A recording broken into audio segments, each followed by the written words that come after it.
a good turnout for this event, isn't it?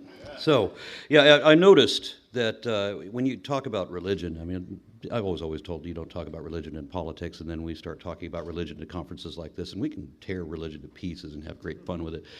But you mention a political opinion, and especially anything in defense of the libtards, and you got some enemies. So I'm going to express my political opinion today, and you're welcome to disagree because you have the right to be wrong. Okay. We've heard an awful lot recently about making America great again. And first of all, that implies that America's not great now.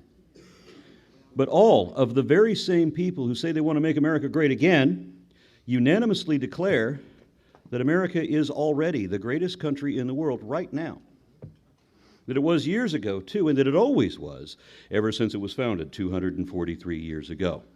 So how can it be great again if it was always the greatest there's ever been, and it's never been less than the best? There are those who say that America is not so great anymore, but the ones who give objective, numeric reasons to show that, paradoxically, are not the ones who say they want to make it great again. Though, again, paradoxically, that entirely separate and diametrically opposed group who say that America is not so great anymore are also the ones trying to undo or correct the damage that is further diminishing whatever greatness we might once have had, while those who say they want to make it great again are only making it worse and worse as each day goes by. While the ideals that our country was founded on were indeed great, and most of the provisions in our Bill of Rights lend to America's greatness too, and I think most everyone would agree with that, there are still those who say that the U.S. never actually achieved the greatness it originally promised. Because right from the start, it was supposed to be a self-evident truth that all men are created equal. However, they did not say that all people are created equal, because at that time, no woman was equal to any man. Women didn't get the right to vote until 1920. Amazingly, that's still not even 100 years ago. 1 year off. And while women have been gaining increasing equivalence since then in various areas, getting the right to vote already put them ahead of those who originally peopled the whole of this continent by the millions until waves of white colonists flooded in, enacting centuries of inexcusable atrocities and a deliberately orchestrated genocide, decimating the indigenous population and reducing it to a status of a racial minority on 2 continents, on a half of the world that they once had all to themselves. And when women got the right to vote, Native Americans were not even citizens, not of their ancestral home anymore, nor of the new government either. They were treated as foreign intruders on their own land, and they were denied our Bill of Rights until 1968, when I was 5 years old. That's how recent that was.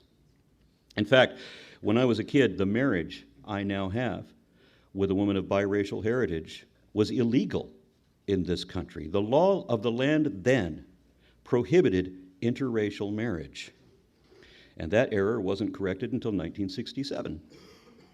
So what happened to the self-evident truth that all men were created equal, that they were endowed by their natural or divine creator, whatever that would turn out to be, with certain unalienable rights? The Founding Fathers knew when they wrote that they had already alienated those supposedly unalienable rights from their slaves. And while some of the founders held noble aspirations about emancipation, the sad fact is that the southern states wouldn't join the Union if they couldn't keep their slaves. And the Union needed the South so much that it allowed a contradiction in the Constitution such that human rights were alienated from African abductees. At best, the slaves only counted as 3/5 of a person. Did anyone think that God created them with that arbitrarily legislated proportion of inequality? Obviously not. The fact is that rights are not given by any of man's imagined deities.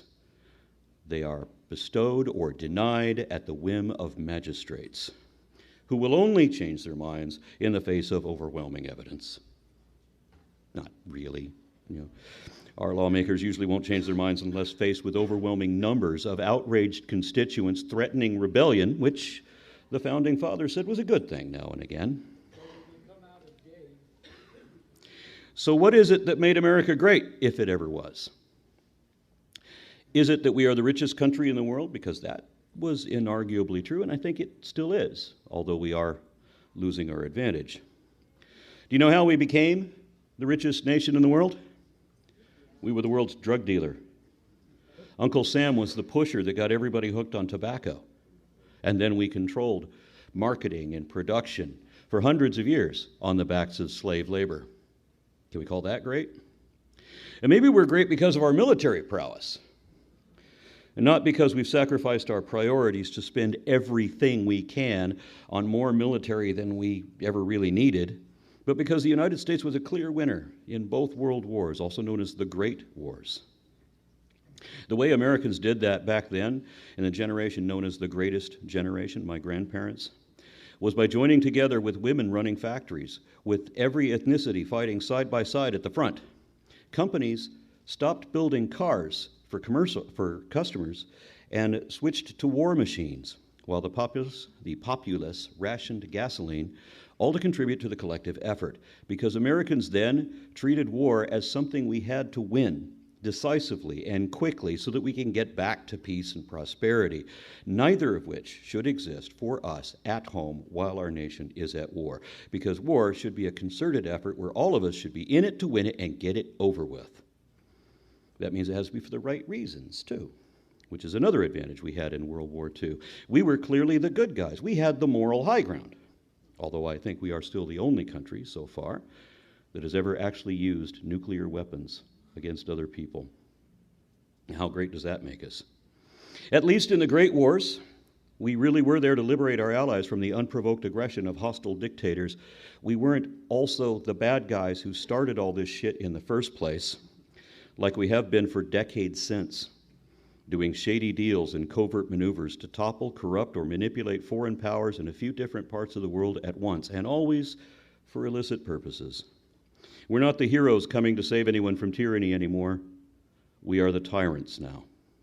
We're only here to set up puppets and forcibly take over profits from the distribution of drugs and oil, and we've shown that we will compromise all of our own principles to do that. If the United States was ever great, we're not so great anymore.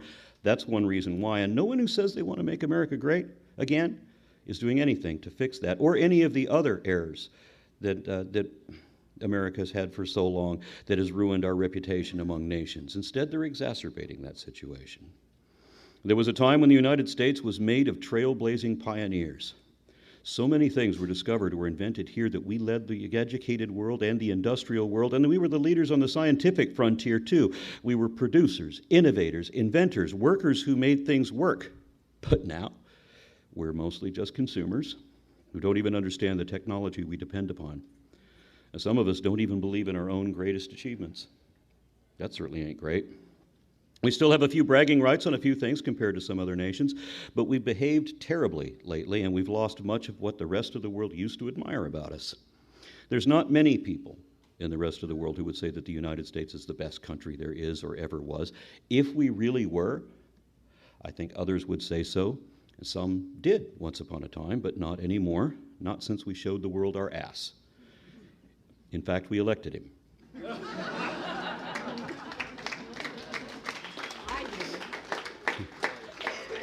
When I was a little boy, 10 or 11 years old, way back in 1971, this country was so very different.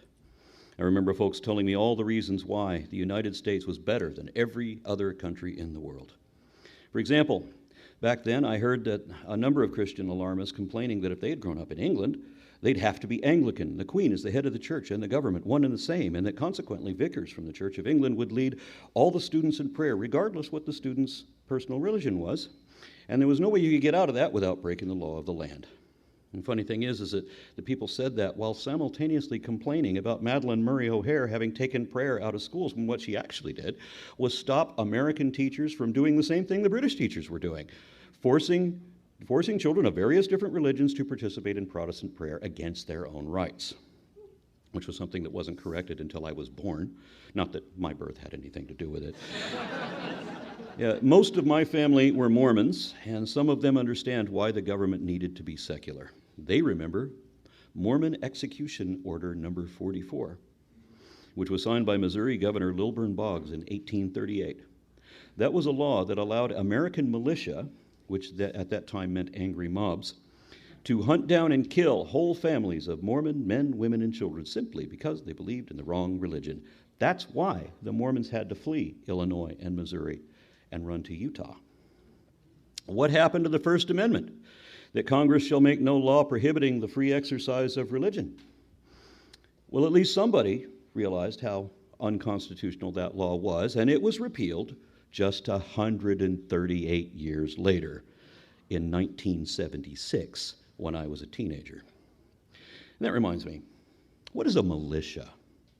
A militia is defined as a military force that is raised from the civil population to supplement a regular army in an emergency. Now look at the Second Amendment. A well-regulated militia being necessary for the security of a free state, the right of the people to keep and bear arms shall not be infringed. That means it was never about self-defense. I'm not defending this, I'm just pointing out what it actually meant in the 1700s. That you're supposed to have your guns, which today would include, high-capacity assault rifles and all that, just in case the United States government needs to draft you into their militia. So you should have your guns registered for that purpose so that they know who to call. So if the government doesn't need civilian citizens to be in their militia anymore, since we now have the most grossly overbloated military anywhere ever, then maybe they should amend that Bill of Rights accordingly. And personally, I'd rather they train and license anyone with a gun, which would allow them to turn at least half of our grotesque military budget toward rebuilding infrastructure, including an efficient mass transit network, beefing up and completely revising public education, and establishing a national health care system like so many other better countries have already had for decades, though I know some people will call that communist. Back in 1971, I was told that the USA is better than the USSR because at that time you could go to Canada or Mexico without even having a passport. But in communist Russia, you had to have your papers on you at all times. If a Soviet citizen traveled from one state or district to another, even within his own country, he could be stopped and inspected at any moment. Show me your papers, and they had better be in order. Because if they were not in order, then you would be arrested on the spot and sent away somewhere. So I was alarmed when in May of 2017, Texas Governor Greg Abbott got on Facebook Live and gleefully signed a bill into law that was actually called the Show Your Papers Bill. It grants city police the authority to act as immigration agents so that they can go onto a college campus and just pick out anybody walking along that they think looks foreign. And if that person doesn't have their papers on them, proving that they have legal permission to be in this country, they'll be arrested on the spot and may even be shipped away to a country they've never been to, because I've read that that's happened at least once. It used to be that everyone knew that Americans will not negotiate with terrorists. But we do now, don't we? Yeah. Ever since Ronald Reagan. Yeah. It used to be that everyone knew that the American military would never torture prisoners because we're the good guys. But then George W. Bush opened Gitmo, and now we do. Due process. You remember that? W undermined that too when he issued an executive order allowing the Treasury Department to seize any and all property belonging to individuals who haven't actually done anything wrong, but who pose significant risk of committing violent acts. The hell does that mean?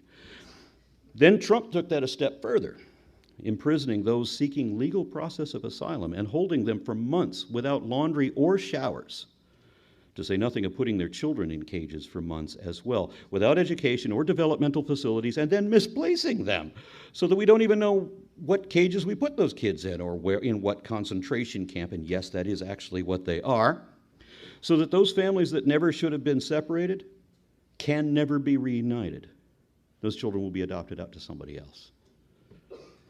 Doesn't that make you proud to be an American? Remember how happy we all were when the Berlin Wall came down? Now just imagine Ronald Reagan saying, "Mr. Trump, build up that wall."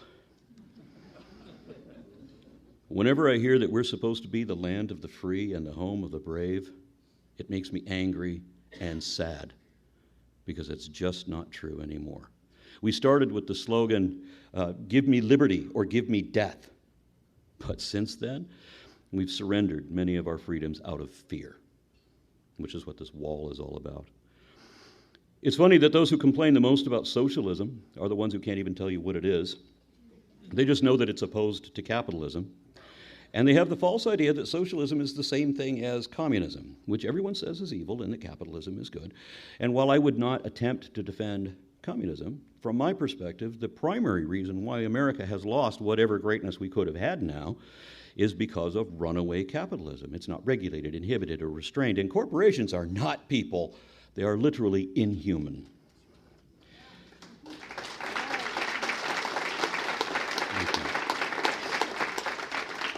It shouldn't be a choice between capitalism or socialism, either one or the other. There should be an equilibrium where they're mutually linked, each restraining the other in a balance such that everyone can enjoy the benefits of both. In the same sense, our government is a democratic republic. But if it were ever just a democracy, well, it's actually not even that anymore. It's a corporate oligarchy now. But if it was ever just a democracy, it would quickly dissolve into mob rule without any regard for the law, which a republic depends upon. And that doesn't mean I'm a centrist by any means. I'm unapologetically leftist. I'm not just left of center, I'm in the center of the left. I know that because I took a half a dozen different evaluations that all put me in the exact same spot on the political compass. But it really, for all those other questions, it really only comes down to one thing. I am on the left because I care more about human rights than corporate profits.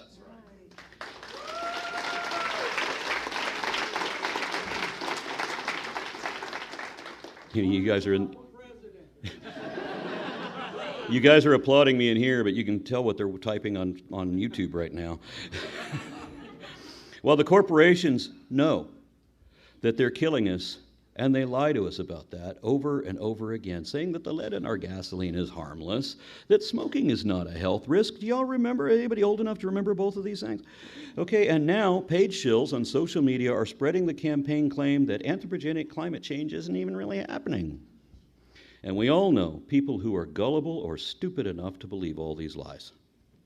Corporations are not moral entities, and even the Founding Fathers knew that.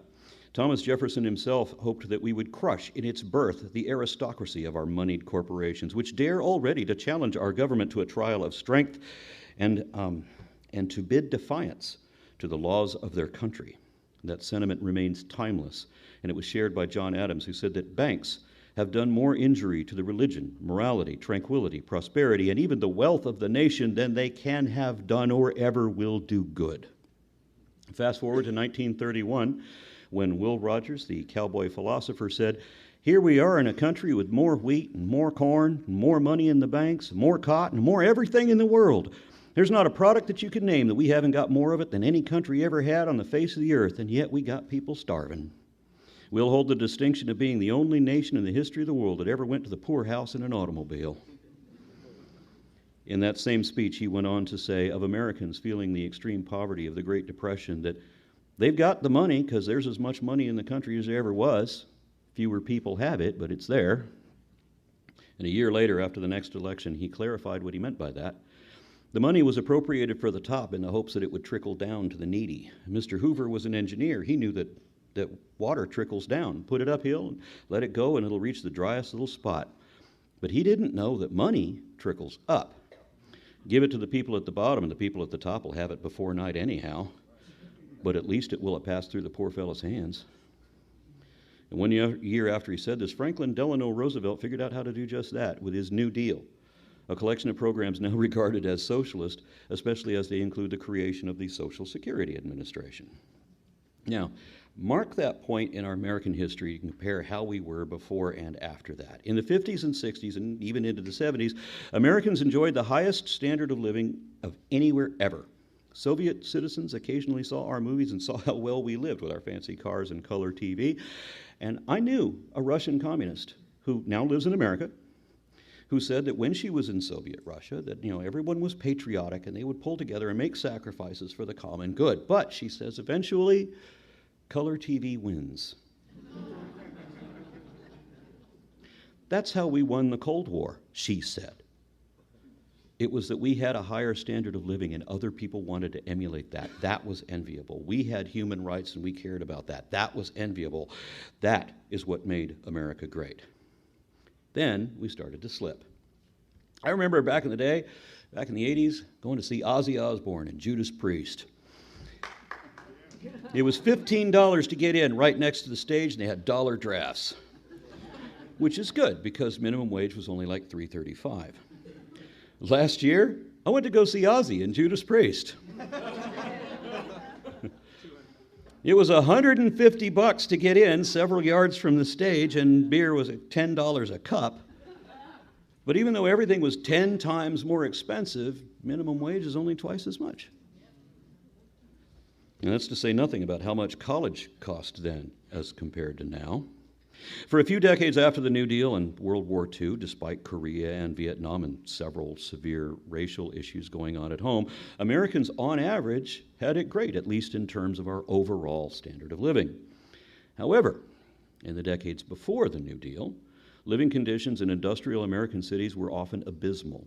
Remember that this is a time when a dozen people might share a single apartment. Adequate sanitation facilities didn't yet exist, so public water was filthy, and food from a store was even less safe than eating wild game. Castor oil and liver pills and other such elixirs were advertised as cure-alls.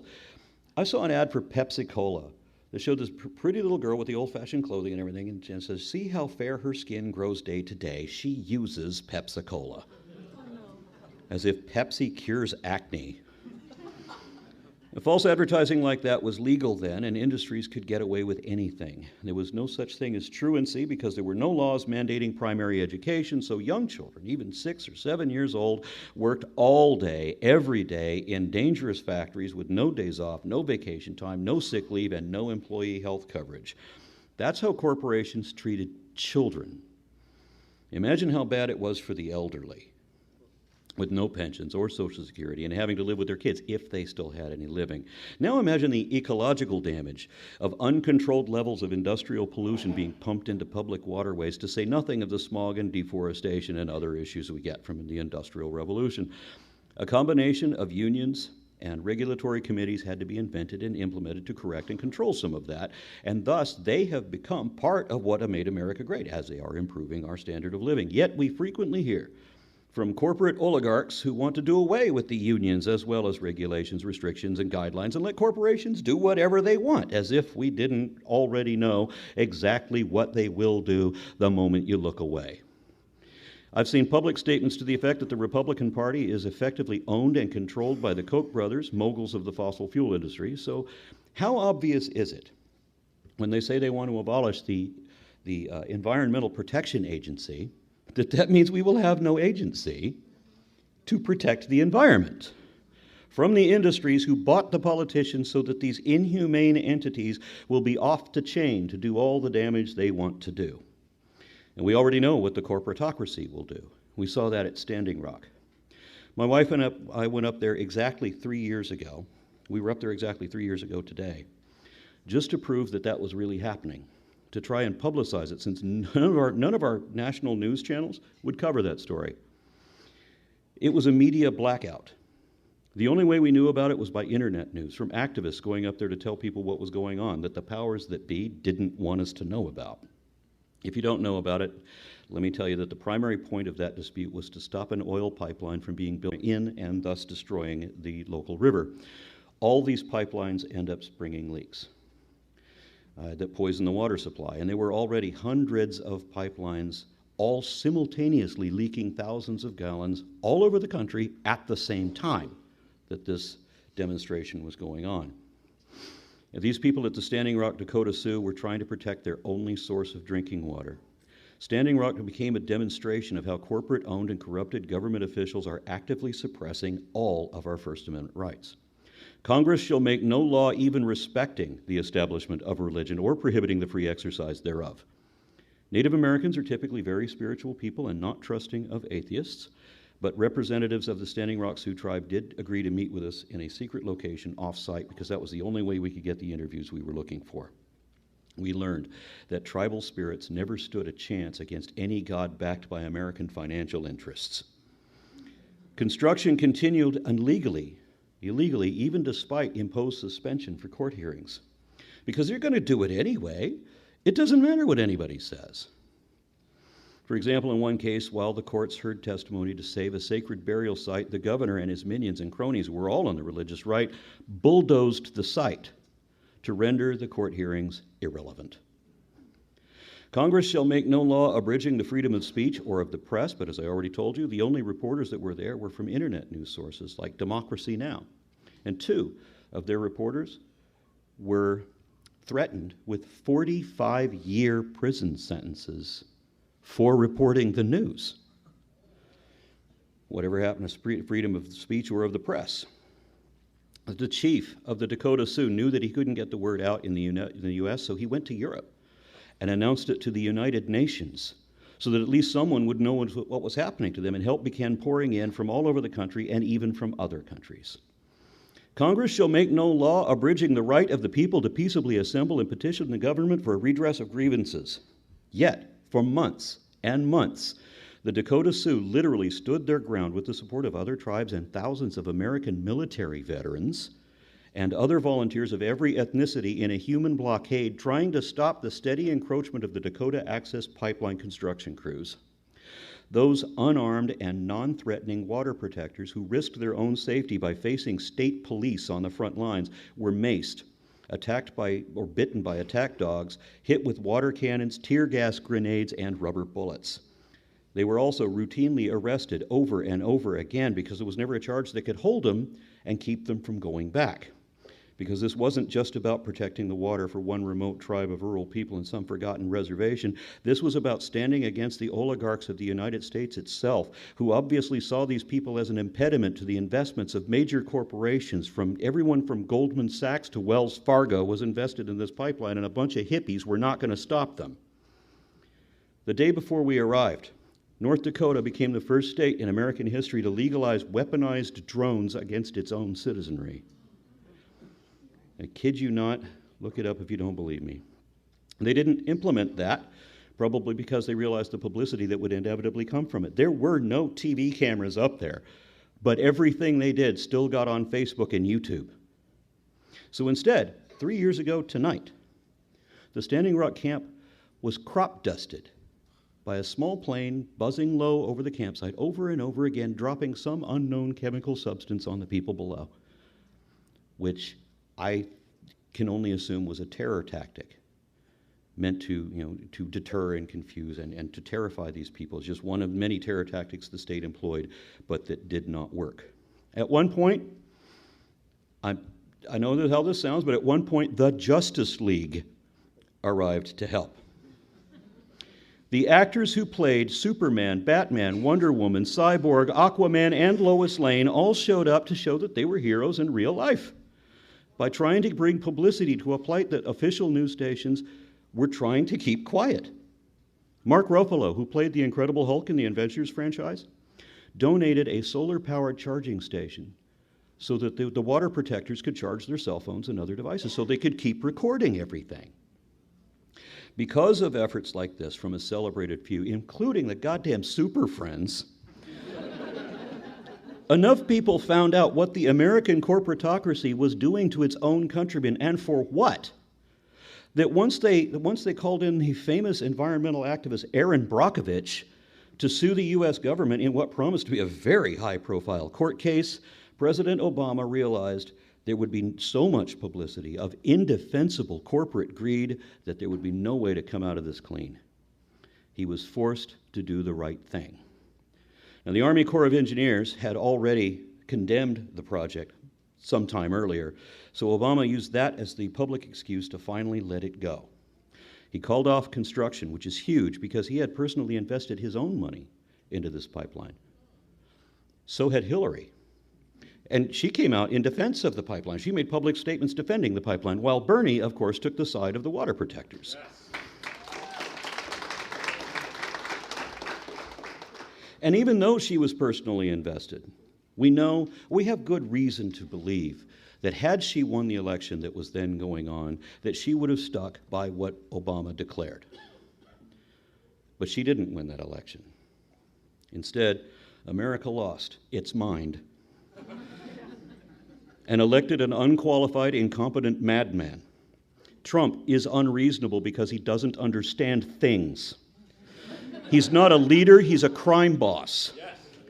He only cares about profit, and he has no competence even in that, having failed at virtually every business he's ever operated, including the ones that normally can't fail. He had $1 million invested in that pipeline too, so he ignored the precedent of the previous president and started construction up again within the first few days of his term, despite public outcry, which he then pretended not to know about, as if he'd never heard of Standing Rock and didn't even know there was an issue there, because when has he ever been honest about anything? This time, construction plowed through unchallenged, with the benefit of a new law, such that peaceful protesters could no longer impede commercial developments. To no one's surprise, the pipeline ruptured in that first year, spilling 407,000 gallons of crude oil into the Dakota Sioux's only water supply. And I just saw the news that it happened again 2 days ago, spilling another 383,000 gallons into their water just this week. There used to be provisions under the law to protect against that sort of thing, but Trump repealed that law so that it's now legal for industries to pollute public waterways. That was the 85th environmental protection statute that Trump disabled in his insane quest to enrich himself by destroying the world. It's my opinion, I'm entitled to it. It's not just that Donald Trump is a serial cheater at everything, whose heroes are all murderous dictators. It's so much worse than that. Trump is an incoherent, incompetent, criminally corrupt, willfully ignorant, amoral, unfaithful, unethical, crooked, fraudulent, narcissistic, pathological liar, a racist, fascist shyster, a business failure, dangerous science denier, and apparently demented traitor with the reading level, speech, and intellectual capacity of a fourth grader, with no comprehension, with no compunction, no conscience, no awareness of history or geography, no appreciation of or understanding of science, and no concern for the environment either.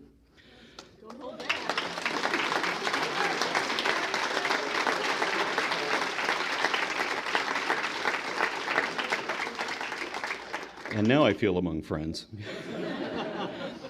Trump said that climate change was a hoax perpetuated by China in order to make American industries non-competitive. Never mind that China created 13 million jobs by investing $350 billion into renewable energy. They're the world's biggest producer of solar panels. They build another wind turbine every hour, and they increase their sales of electric cars 1,000%, all in the first year of Trump's term, while he promised to reopen coal mines, which will never provide jobs again due to automation. And back in 1971, I was told that America was better than any other country because we wisely preserved our natural wilderness in national parks, which we are now fracking. Yes. I would bet that any group of you could spend the next hour compiling a list of Trump's failures and crimes just against the environment, but let me tell you one of the worst ones that you probably don't know anything about. Did you know that wolves were once extinct in North America? They went extinct in the 1970s, and there was a conservation effort to reintroduce them in places like Yosemite National Park. Then, within the year that they were taken off the endangered species list, Trump issued an official statement that anyone at any time without a license could use any weapon or trap, no matter how cruel, to kill as many wolves as they can, even using tracking beacons on their collars, as says they were part of a conservation effort, to track these wolves and destroy them without any sense of humanity, compassion, or shame. I've never seen a word of this on the news. I only know about it because my stepdaughter works for wolf conservation. She showed me graphic, disturbing pictures of razor wire wolf traps and other horrors, and she is understandably livid about the sick, sadistic evil that is Donald Trump. Yes. But if any of y'all heard about any of this at all, it was probably that Trump also made it legal to lob hand grenades into dens of hibernating bears to hopefully blow up their cubs while they sleep. Now let's set ecology aside and talk about the economy. The one good thing anyone can say about our marmalade Mussolini.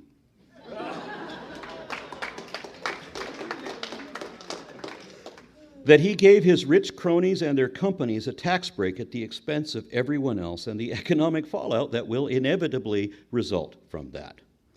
Knowing, as Will Rogers already did way back in 1932, that trickle-down economics don't work, it's surprising to me the damage that Ronald Reagan did with our economy by trying it again in the 1980s. More amazing still is that even after that, we see the current administration doing it again. The end result that we saw before and that we're still seeing repeated is a diminishing middle class until we become a third world nation having divided the haves from the have-nots. That must be the plan, because it's the only explanation for why the GOP is adamantly against any means of birth control, pretending to be pro-life, while simultaneously defunding every method of assistance for young and or single parents, including public education and especially by prohibiting sex education, which creates a positive feedback loop of babies having babies, so that we have more and more impoverished and desperate, ignorant kids every year. Any idiot could see the math behind that equation, and while politicians can be impressively stupid, I don't think this is an accident of ignorance. I think they got to be doing it on purpose. Maybe that's why our politicians are mostly evangelical. American Christian nationalists are following the same playbook as Catholicism took back in the old days. Give me that old-time religion. Remember all those Trump supporters who assured us that Trump would never attack LGBTQ people? Then he barred trans people from serving in the military. 2 days ago, the Trump administration announced that anyone receiving a Department of Health and Human Services grant can discriminate on the basis of sexual orientation, gender, sex, and religion. So Betsy DeVos can use her government-funded adoption agency to adopt out migrant children stolen from their parents at the border, but can turn down LGBTQ single women, religious non-Christians, and even you unbelieving infidels in this room can be denied as adopters on the basis of the fact you have no religion. The language of exclusion based on identity is so vague that an HHS grant recipient, such as a homeless shelter, can turn away homeless people based on trans identity or even their race. Before anyone brings up the courts, Trump, who is beholden to the Christian nationalists, has packed the Supreme Court and is filling the lower courts too with Christian culture warriors. It's not a free market issue for Christians who use the government grants to discriminate either, because all of us, including the 20% of the nation that are non-religious, pay taxes to support the HHS grants, but our money, our own money, is being handed to Christian nationalists so that they can use it to discriminate against us. Christian nationalists are regressing, undoing all of our progress and turning back the clock to the 1950s, when only rich, straight, white, Anglo-Saxon Protestants had rights. Absolutely. And I forgot to mention men there. Opening the door to religious discrimination by our government against queer folk doesn't mean that anyone can slam that door shut again when Christian nationalists start discriminating against the non-religious. Not that anyone should have been so callous as to help open the door for such discrimination, which includes we atheists also. Although no one should have been arguing for an irrationally optimistic view that this door be left open for Trump, who was already was obviously a Christian nationalist puppet in 2016. There is no closing that barn door after the cows have already trampled civil rights, including our own. There is one thing that I think really did make America great. It was the fact that our government was intended to be secular, that Congress shall make no law establishing religion, even though, we did. Because once the state has a religion, that means that every other religion is subject to that one and must give reverence to that one, which means that believers in any other religion, or no religion at all, are all second-class citizens. But if the state doesn't show any preference for religion and doesn't require observance of any religion, then you lose all the prejudice that immigrants might have been raised with back in the old world, such that it doesn't matter if you're Protestant or Catholic, because both have been killing each other for hundreds of years, and it doesn't matter if you're Sunni or Shia, because they've been killing each other for centuries too, and the same goes for Hindus and Sikhs, Hellenists and Zoroastrians, and the handful of us who don't believe in anything supernatural and are therefore right.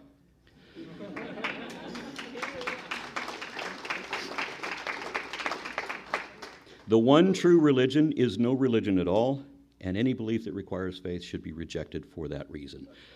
The point is that it doesn't matter what they believe politically or religiously back in the old country. The caste system and all that interdenominational conflict and superstitious tribal nonsense don't exist here and has no relevance to who or what you are now.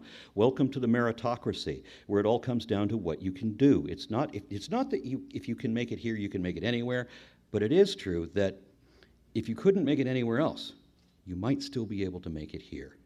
So this is the best place to be. It was supposed to be that it doesn't matter what your ancestral beliefs or race or national origin are. All that matters is what you can do with this opportunity. That is the American dream. That, more than anything else, is the precedent that America set that was unique in all the world and it never existed anywhere else before. That's why Lady Liberty says, give me your tired, your weak, your huddled masses yearning to be free, because I was told when I was a kid that this was the promised land. This was the place everyone wanted to be because it's the best place to be, and it was a haven from all of the evil and oppression and inequality going on everywhere else that shouldn't happen here.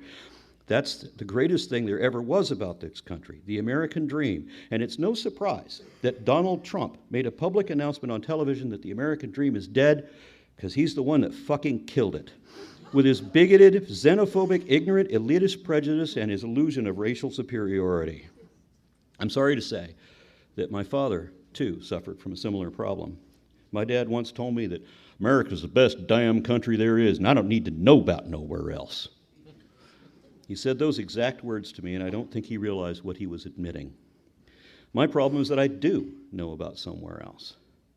I've been fortunate enough to visit a couple of dozen different countries in the last few years, and it's hard to be the patriot that my father was or that my family still is when you go to so many other countries and you see that everybody does something better than we do. I remember getting outraged when I was a little kid thinking, why do the Germans build the best beer, make the best beer, and the Swiss make the best watches? Why, we're Americans. Why don't we make the best damned everything? No, it doesn't work like that. And many of these other countries have progressed beyond where we are, and we're now moving backwards. It's like the tortoise and the hare, where we are sleeping by the side of the road having wet dreams. That, we're number one, we're number one. And all these other tortoise countries are quietly passing us by, shaking their head at what a sad and disturbing sight we are. Pretty soon, we're either going to have to wake the fuck up and become who we pretend to be, or realize that we've already become just as slow and thick and cold-blooded as the other tortoises we're making fun of. And my rant is now done.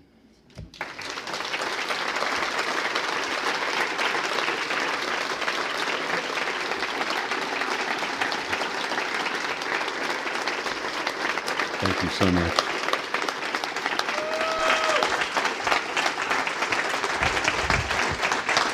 Thank you.